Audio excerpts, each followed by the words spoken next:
ये वीडियो अपने गार्डन को ट्रॉपिकल बनाने के लिए मैं बना रहा हूँ। ये वो बीज हैं जो मैंने खुद अपने पौधों से हार्वेस्ट किए हुए हैं। गर्मी के दिनों की कौन कौन सी सब्जियां और कौन कौन से फूल आप लगा सकते हैं, इसके ऊपर मैं कल वीडियो बनाऊंगा डिटेल के साथ, तो स्टे ट्यून।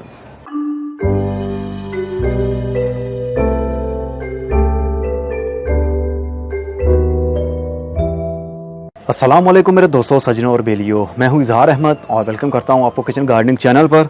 और उम्मीद भी रखता हूं कि आप सब लोग खैरियत से होंगे, फिटफाट होंगे, अच्छे से कामों में खूब अच्छे से बिजी होंगे।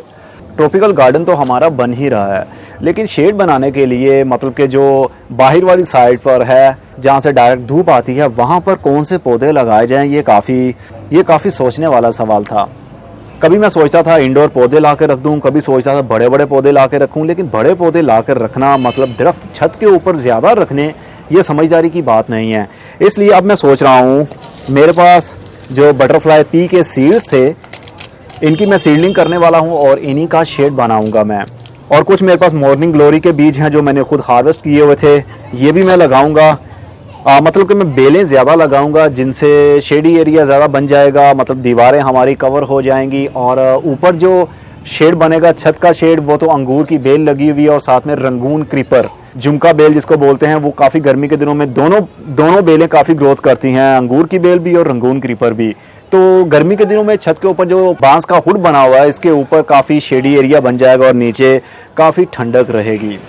तो चलिए आपको करीब से दिखाता हूँ कौन से बीज मैं लगाने वाला हूँ। तो ये है वो बीज बटरफ्लाई पी के। बटरफ्लाई कौन सा पौधा है और उसकी सीडलिंग कैसे करते हैं, उसके ऊपर मेरी वीडियो ऑलरेडी मौजूद है। ये करीब 2 बेलें थी मेरे पास जो बीज से ही मैंने लगाई हुई थी और उनसे इतने सारे सीड्स निकले, मतलब उसको फलियां लगती है मटर की तरह और उसके अंदर से बीज बनते हैं। लेकिन ये गर्मी के दिनों में ग्रोथ करती है और सर्दी के दिनों में इसकी ग्रोथ रुक जाती है। इस पौधे के पत्ते, मतलब बेल के पत्ते गिर जाते हैं और जैसे ही बाहर के दिन शुरू होते हैं, मार्च के महीने से इसकी सही तरीके से ग्रोथ शुरू हो जाती है। तो दिनों में ही इसकी ज़्यादा से ज़्यादा ब्रांचेस भी ग्रोथ करती हैं और उसको फूल भी लगते हैं। फूल लगने का सही सीज़न इसका होता है अगस्त के महीने में। रेनी सीज़न में खूब इसको फूल लगते हैं, लेकिन ये पौधा फुल धूप में हो तब ये अच्छे से फ्लावरिंग कर सकेगा। तो इसके बीज मैंने हार्वेस्ट तो कर लिए थे, मतलब इसकी फलियां उतार ली थी, लेकिन इसके अंदर से मैंने ये बीज काले काले से, मैट कलर का रंग है इसका, मैट कलर है इनका, जो देखने पर भी बहुत खूबसूरत लगता है और उगाने में भी बहुत अच्छा लगता है। इसके ऊपर वीडियो आपने नहीं देखी तो वीडियो के ऊपर लिंक दे रहा हूँ, इसके ऊपर क्लिक करेंगे तो आपको इसकी सीडलिंग करने का तरीका पता चल जाएगा, किस तरह हमने बीज लगाए और कब ये जर्मिनेट होते हैं। बहुत आसानी से ये ग्रोथ कर लेते हैं। और मॉर्निंग ग्लोरी भी मैंने लगाई हुई थी। मॉर्निंग ग्लोरी के सीड बहुत सारे मैंने हार्वेस्ट किए हैं। ये गोल गोल से, ये बहुत नाजुक होते हैं, बहुत ही केयरफुली आपको ये सब कुछ हार्वेस्ट करना पड़ता है।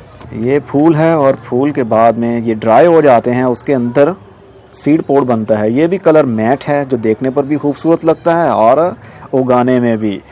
ये भी बहुत ही आसानी से कुछ दिनों के अंदर ही जर्मिनेट हो जाते हैं और जल्दी ही ग्रोथ करते हैं। ये ज़मीन इसको मिले, मतलब दोनों पौधों को ही ज़मीन मिले या बड़ा गमला मिले तो ज़्यादा ग्रोथ अच्छी रहती है और फूल भी लगते रहते हैं। तो ये भी मैं उगाने वाला हूँ। कुछ मैं अपने पास रखूँगा पौधे और जो ज़्यादा होंगे वो जाएंगे नर्सरी पर सेल के लिए। और ये है लेमन बेसिल के सीड्स, मैंने हार्वेस्ट किए हुए थे, पिछले साल के हैं, लेकिन ये जर्मिनेट हो जाएंगे। सीड की क्वालिटी, मतलब सीड्स को नमी नहीं लगी है, ये बिल्कुल ड्राई हैं, इसलिए इनकी जर्मिनेशन भी अच्छी रहेगी। और ये भी मैं लगाने वाला हूँ क्योंकि ये भी देखने पर काफ़ी खूबसूरत लगते हैं और इसके पत्ते काफ़ी ग्रीन ग्रीन से रहते हैं। और कुछ सीड्स मैंने हार्वेस्ट किए हुए थे मिरेबिलिस जलापा, जिसको 4 o'clock पौधा भी कहते हैं। इसके अंदर बटरफ्लाई पी के सीड्स भी हैं। ये वाले जो सीड्स हैं, ये है मिरेबिलिस जलापा के बीज, 4 o'clock पौधे के। इसके भी बीज मैंने अपने पौधे से हार्वेस्ट किए थे। अब मैं इनको भी लगाने वाला हूं क्योंकि गर्मी के दिनों में ही ये अच्छे से ग्रोथ करते हैं। पौधे तो ये सारे जितने भी दिखा रहा हूं आपको, ये सारे ही परमानेंट पौधे होते हैं, कई सालों तक आपके पास रहेंगे, लेकिन सर्दी के दिनों में इनकी ग्रोथ रुक जाती है। तो अपने गार्डन को ज़्यादा से ज़्यादा ट्रॉपिकल लुक देने के लिए मैं कोशिश करता ही रहूँगा। अगर आप भी अपने गार्डन को ट्रॉपिकल बनाना चाहते हैं तो मुझे फॉलो करते रहिए। ये वीडियो सिर्फ अपने सीड्स पर मैं बना रहा हूँ कि मैंने हार्वेस्ट किया हुआ था और मैं लगाने वाला हूँ गार्डन को और भी ट्रॉपिकल बनाने के लिए। लेकिन कल वीडियो आ रही है कौन कौन से गर्मी के दिनों की सब्जियाँ और गर्मी के दिनों के फूल हम लगा सकते हैं, और मैं कौन कौन सी सब्जियाँ और कौन कौन से फूलों की सीडलिंग करने वाला हूँ। क्योंकि अभी काफ़ी मौसम पड़ा हुआ है, फरवरी की आज 19 तारीख हुई है, दुकानों पर अभी नए सीड्स तो आए ही नहीं थे और कुछ कुछ के पास तो आ चुके हैं।